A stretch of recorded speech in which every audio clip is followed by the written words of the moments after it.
నడపాలి ఒకటే సీరియల్ నడపాలి ఒకటే సీరియల్ నడపాలి ఒకటే సీరియల్ ఇక్కడ అవినీతి ఆరోపణలు చేస్తే కబడ్దార్ అవినీతి ఆరోపణలు చేస్తే కబడ్దార్ పోలీసులు మందుబాబులకు వత్తాసు పలుకుతున్న పోలీసులు మందుబాబులకు వత్తాసు పలుకుతున్న పోలీసులు మందుబాబులకు వత్తాసు పలుకుతున్న 2 CI గారిని కేసులు పెడతామంటే ఊరుకునే లేదు. కబడ్దార్. ప్రభుత్వ హాస్పిటల్ నందు గత కొన్ని సంవత్సరాలుగా పొట్టకూటి కోసం మరి అంబులెన్స్ డ్రైవర్ వృత్తి కొనసాగిస్తూ కొంతమంది ఇక్కడ మరి ఉన్నారు. మరి అదే అదునుగా తీసుకొని కొన్ని యూనియన్లు అయితేనేమి కొంతమంది వ్యక్తులు అయితేనేమి మరి ఈ యూనియన్ని తప్పుదారి పట్టించే క్రమంలో మరి అదే విధంగా దీన్ని మరి ఈ యూనియన్ని భ్రష్టు పట్టించేందుకు వాళ్ళ జీవితాలని భ్రష్టు పట్టించేందుకు చూస్తూ ఉన్నారు.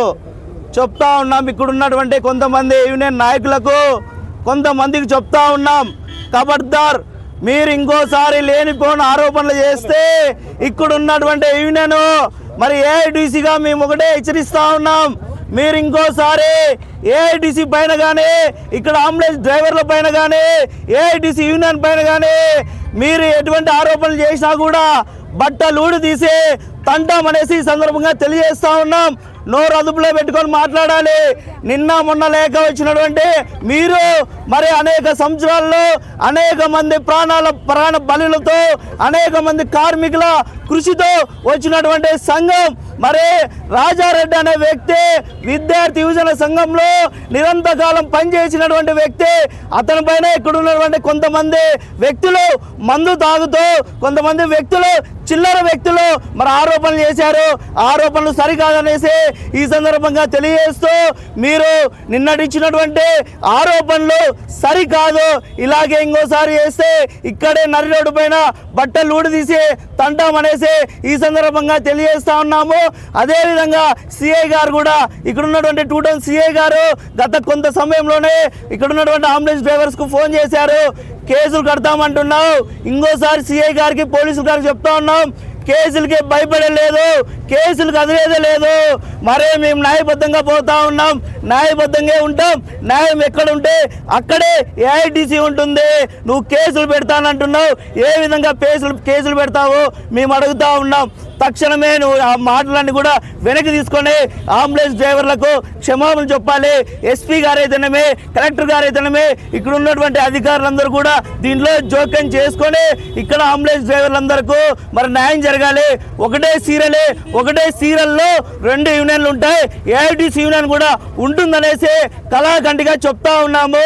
తక్షణమే ఎస్పీ గారు కలెక్టర్ గారు ఇక్కడ ఉన్నటువంటి మెడికల్ ప్రభుత్వ హాస్పిటల్ అధికారులు అయితేనేమే తక్షణమే చోద్యం తీసుకొని ఈ సమస్యను సద్దుమణిగే విధంగా చూడాలనేసి ఈ సందర్భంగా తెలియజేస్తూ మందు బాబులకు మరే గట్టిగా చెప్తా ఉన్నాం, ఖబర్దార్ మందు బాబులారా మీరు ఎలాంటి ఆరోపణలు చేసినా ఊరుకునేది లేదనేసి ఈ సందర్భంగా తెలియజేస్తూ ఉన్నాను. ఇక్కడ అంబులెన్స్ యూనియన్కి ప్రధాన కార్యదర్శిగా పనిచేస్తున్నాను.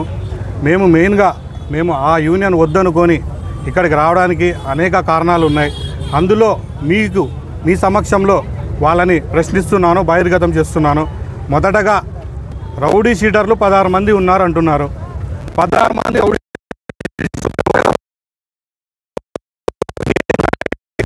ఎప్పుడు ఓపెన్ చేస్తారనేది తెలియాలి. లేని పక్షంలో మేము చట్టపరంగా మీ పైన కేసులు వేసి ప్రైవేట్ కేసులు కూడా వేయడానికి మేము సిద్ధంగా ఉన్నాం. మొదటగా అదొకటి. 2 ఎమ్మెల్యేల దగ్గరికి వెళ్ళి రాజకీయాలు రౌడీ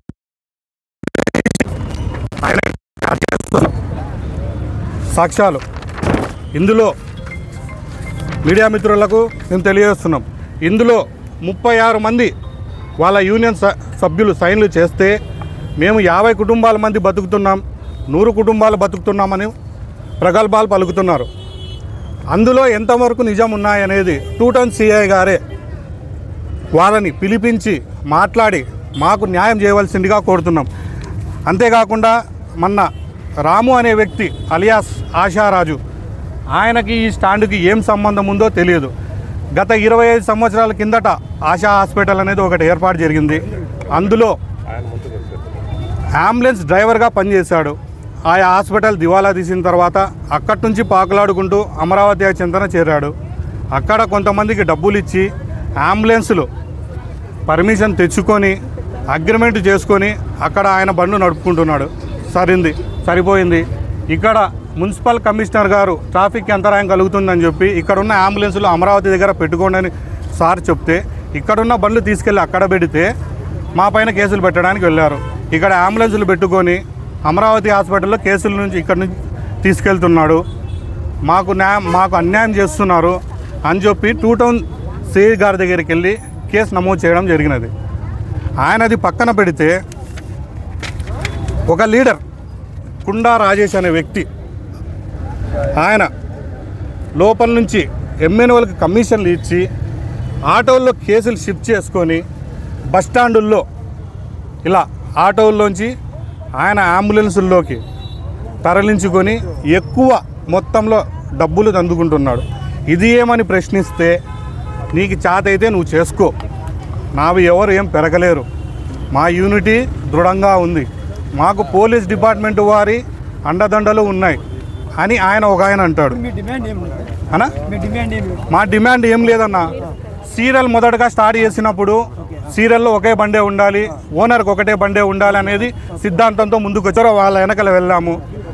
కొద్ది రోజులు గడిచిన తర్వాత పార్టీలో ఉన్న వాళ్ళకి సంబంధం లేకుండా, యూనియన్కి సంబంధం లేకుండా ఉన్న నాయకుల్ని తీసుకొని వచ్చుకొని డ్రైవర్లు, టెంపరవరీ డ్రైవర్ల పేరు మీద వాళ్ళకు ఉన్న అడిషనల్గా ఉన్న బండ్లని వాళ్ళ పేరు మీదకి ట్రాన్స్ఫర్ చేయించి సీరియల్లో 2వ బండి మెయింటైన్ చేస్తున్నారు. ఇంతకుముందు 45 బండ్లు ఉంటే ఇప్పుడు దాదాపు 58 బండ్లు అయినాయి. ఎలా అయ్యాయి? వీళ్ళు ఒక రూల్ పెట్టారు. యూనియన్ పెట్టిన తర్వాత 3 సంవత్సరాలుగా డ్రైవర్ పనిచేసిన వ్యక్తే ఇక్కడ కొత్త బండ్లు తీసుకొని వచ్చి పెట్టాలి అనేది ఒక రూల్, నియమ నిబంధనలు పెట్టారు. యూనియన్ స్టార్ట్ చేస్తే 3 సంవత్సరాలు కాలేదు. 3 సంవత్సరాల లోపల అడిషనల్గా 8 బండ్లు ఎలా వచ్చాయని ప్రశ్నిస్తే మీకు చేత అయితే మీరు తెచ్చి పెట్టుకోండి లక్షలు అన్నయ్య. మా డిమాండ్ ఏం లేదు, ఒకటే చెప్తున్నాం. వాళ్ళు చేసే అరాచకాలు మేము భరించలేకపోతున్నాం. వాళ్ళు మా పొట్ట కొట్టుతున్నారు. మేము సపరేట్గా మా యూనియన్ ఒకటి నడుపుకుంటున్నాం.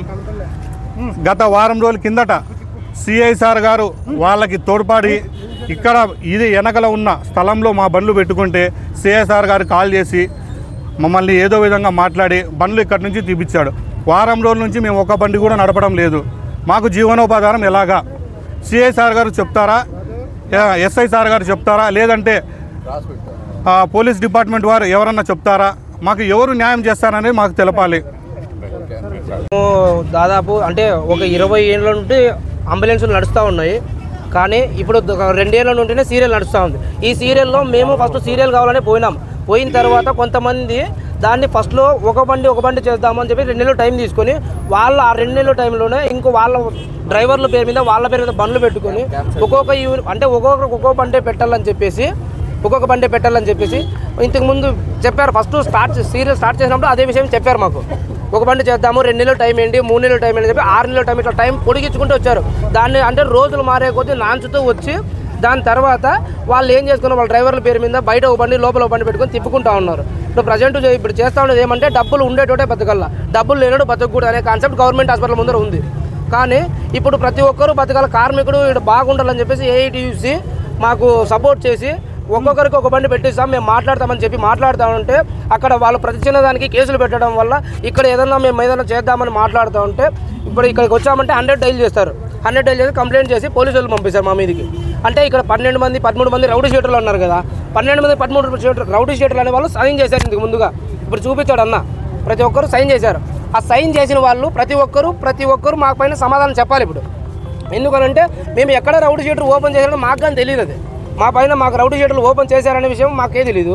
వాళ్ళకి తెలిసినప్పుడు వాళ్ళు మా పైన ఇప్పుడు రుజువు చేసిన తర్వాత వాళ్ళు మాకు నిరూపించాలి. ప్రధాన డిమాండ్ మేమేం లేదు, మాకు సిఐటీయూతో మాకు సంబంధం లేదు, మాకు ఏఐటీయూతోనే సంబంధము, మేము ఏఐటీయూతోనే ఉంటాము. మా సీరియల్ మాకు కావాల్సిందే, మేము సపరేట్గా పెట్టుకొని మేము బతుకుతాము. వాళ్ళ సీరియల్లో వాళ్ళు ఉండమని చెప్పండి, మా సీరియల్లో మాకు కావాల్సింది అంతే. మాకు మెయిన్ కావాల్సింది అదొకటే.